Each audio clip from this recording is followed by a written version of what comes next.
Hello everyone, it's Dr. Cynthia J. Hickman, your proactive caregiver advocate. The topic today is, when is hospice warranted?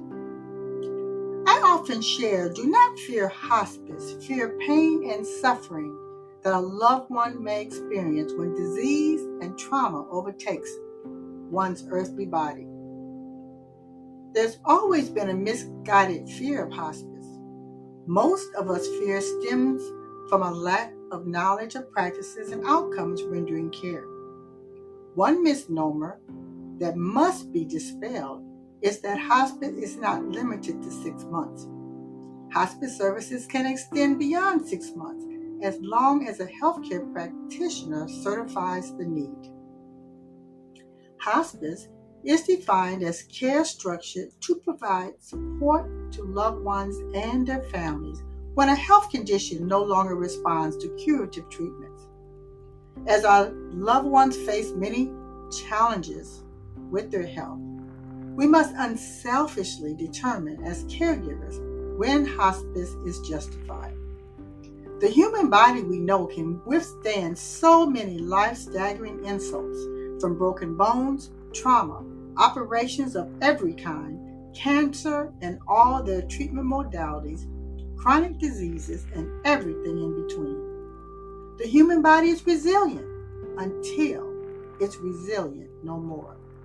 It becomes feeble. It becomes fatigued. It becomes diseased.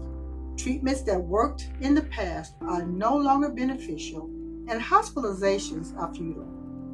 Does that sound like your current situation? Is this a situation that you may find yourself in the future? We all realize God has the final say. But what are your eyes and ears showing and telling you? What part of what the doctor is saying are you hearing? What are you not willing to accept? Sharing from experience, all of this was me, but only briefly. I realized as a healthcare professional that when health conditions become so challenging and complicated that the benefits outweigh their outcome, this is when a new direction of care is required. It's called demonstrated unselfish love. Our loved ones do not want to suffer. They should not have to suffer. There are available resources via hospice to help and guide caregivers.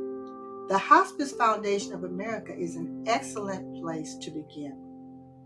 As your proactive caregiver advocate, deciding to call hospice was one of the most difficult calls I had to make.